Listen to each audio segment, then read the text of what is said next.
सुमित्रा, बहुत हो चुका ये भागने का नाटक। वो मनहूस बच्चा मुझे सौंप दे। लहूलुहान सुमित्रा, जिसकी कांपती बाहों में नवजात रुद्रांश सिमटा था, दहाड़ उठी। खबरदार इंदुलेखा, अगर मेरे बच्चे की तरफ एक कदम भी बढ़ाया तो मैं ये भी भूल जाऊंगी कि तू मेरी बड़ी बहन है। इंदुलेखा के होठों पर एक क्रूर मुस्कान फैल गई। तू तो बस मेरे बेटे के रास्ते में पड़ा हुआ एक कांटा है। अब ये मरेगा और मेरा बेटा तक्षशिला का सम्राट बनेगा। सुमित्रा की आंखों में आंसू और आग एक साथ भड़क उठे। तो ये सब तेरा क्या धरा था?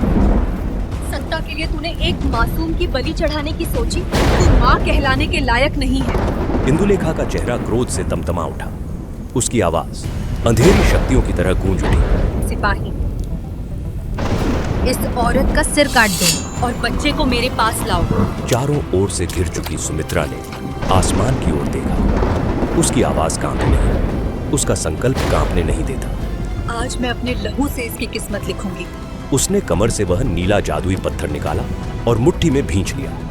रुद्रांश की आंखों में झांकते हुए वह फुसफुसाई, बेटा, आज तेरी माँ तुझे मौत के मुंह में लेकर जा रही है ताकि तुझे जिंदगी मिल सके। और फिर एक भयानक धमाका। सुमित्रा उस स्याह धुंध में कूदी। सुमित्रा बच तो गई, लेकिन वह जहर उसके जिस्म में उतर चुका था। और आज 18 साल बाद वही जहर एक मां को कोमा की गहरी नींद में सुला चुका है। तक्षशिला की पहाड़ियों में एक छोटा सा घर, जहां रुद्रांश अपनी मां के सिरहाने बैठा था। सुमित्रा 5 सालों से गहरी नींद में थी, मानो पत्थर बन गई हो। माँ, आज शिकार पे जा रहा हूँ, तुम फिक्र मत करना। वैद्यों ने कहा है कि दवा असर कर रही है। मैं जल्दी ही तुम्हारे लिए वो सफेद स्वर्गीय रक्त पौधा लेकर आऊंगा। चाहे मुझे दुनिया के अंत तक जाना पड़े, मैं तुम्हें जगाकर ही दम लूंगा। उसने अपने माथे पर बंधी लाल पट्टी को कसकर बांधा, अपनी पुरानी तलवार उठाई और घर से बाहर निकल पड़ा। रुद्रांश अब भी कुछ दूर ही गया था कि अचानक उसके कदम रुक गए। उसे लगा जैसे कोई परछाई उसका पीछा कर रही हो। कौन है वहां? छुपकर वार करना कायरों का काम है। सामने आओ। झाड़ियों में सरसराहट हुई और एक लंबा आदमी धीरे धीरे बाहर आया। तलवार नीचे कर लो बच्चे। अगर मैं तुम्हें मारना चाहता तो अब तक तुम्हारी गर्दन धड़ से अलग हो चुकी होती। रुद्रांश ने तलवार और कस ली। तुम कौन हो? मेरा पीछा क्यों कर रहे हो? क्या तुम्हें उन शिकारियों ने भेजा है? आदमी हंसा। शिकारी? मैं 18 सालों से तुम्हें ढूंढ रहा हूं रुद्रांश। मैं तुम्हारी मां सुमित्रा का मुंह बोला भाई। रुद्रांश की आंखें फैल गई। मामा? आदमी ने बात काट दी।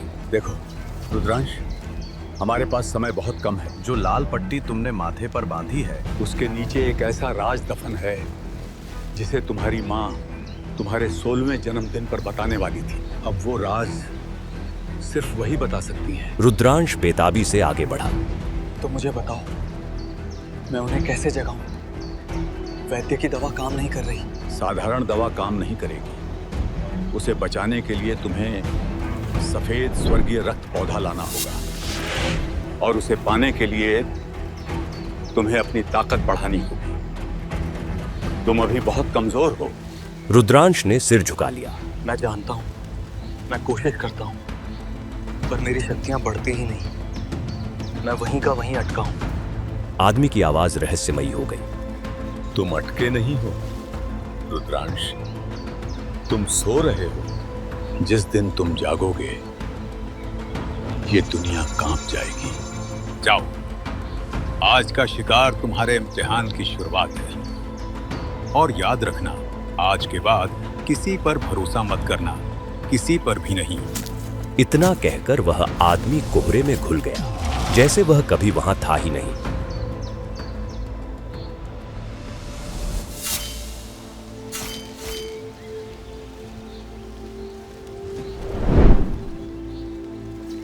रुद्रांश अपने साथियों के पास पहुंचा। सुप्रिया ने रुद्रांश को आते देखा, मुंह बनाया और तंज कस दिया। लो, आ गया हमारा बोझ। क्यों रुद्रांश, आज क्या इरादा है? भेड़िए को मारोगे? या उसे देखकर फिर भाग जाओगे? अभिजीत हंस पड़ा। अरे सुप्रिया, इसे साथ रहने दो। कम से कम जानवर इसे खाने में व्यस्त रहेंगे तो हम आराम से भाग सकेंगे। रुद्रांश ने अपमान का कड़वा घूंट पिया, कुछ नहीं बोला, बस चुपचाप खड़ा रहा। तभी कप्तान कुणाल की आवाज गूंजी। इस बार गंभीर, सख्त। बस करो तुम लोग। आज हमें 10वें स्तर के जंगली सुअर का शिकार करना है। वो जख्मी है और एक गुफा में छुपा हुआ है।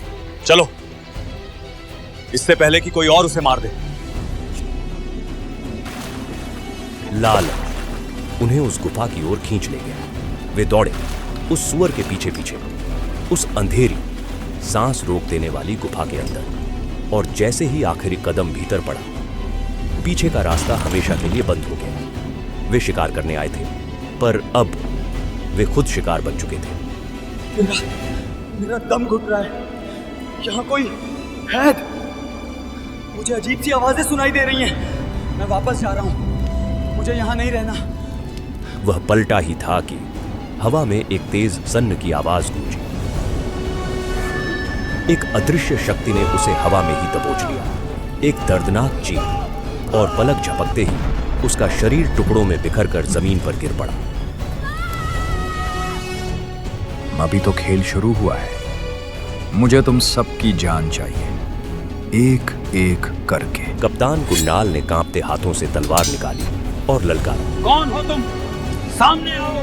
हम ब्रह्मवती के योद्धा हैं, डरते नहीं। हंसी और गहरी हो गई। योद्धा? मेरे लिए तुम सिर्फ भोजन हो। मौत का सिलसिला अब शुरू होता है।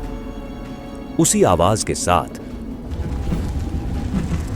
गुफा में एक जहरीला हरा कोहरा फैलने लगा। कोहरे के बीच से लाल आंखों वाले चमगादड़ उड़ने लगे। एक चमगादड़ सीधे रुद्रांश के पास आया और उसके पैरों के पास कागज का एक टुकड़ा गिरा गया। इस पर लिखा है, अपने साथियों में से किसी एक को मार दो, मैं तुम्हें जिंदा छोड़ दूंगा। रुद्रांश ने गुस्से में वह कागज मुट्ठी में भींच लिया। दहाड़ उठा। नहीं, सुन लो तुम शैतान, मैं अपनी जान बचाने के लिए अपनों का खून नहीं बहाऊंगा। अगर दम है तो सामने आ। तभी रुद्रांश को अपनी पीठ में एक भयानक दर्द महसूस हुआ। उसने नीचे देखा, उसके पेट से एक खंजर बाहर निकल आया था। उसने पलटकर देखा तो श्रेया खड़ी थी। उसका हाथ कांप रहा था। श्रेया, क्यों? मुझे माफ कर देना रुद्रांश, पर मैं मरना नहीं चाहती। तुम्हारी माँ तो वैसे भी मरने वाली है, पर मेरे माता पिता का क्या होगा? मुझे ये करना ही पड़ा।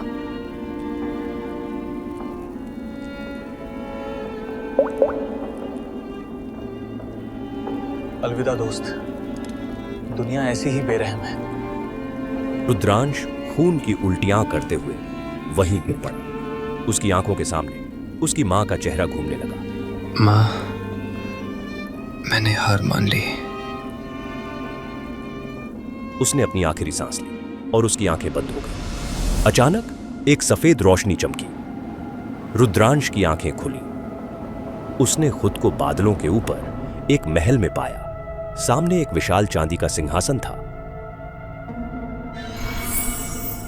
कहां हूं मैं?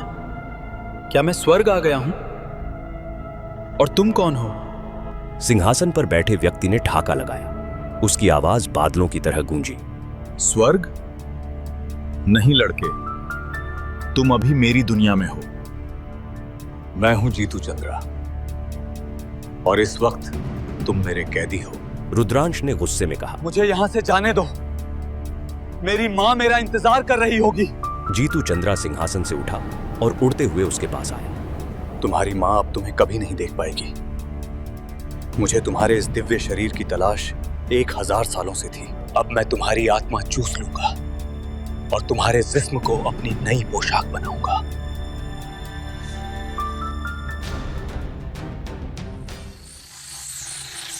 जीतू चंद्रा के हाथ से एक सुनहरी किरण निकली। वह रुद्रांश के शरीर से टकराई। उसकी आत्मा धुएं की तरह बाहर खींचने लगी।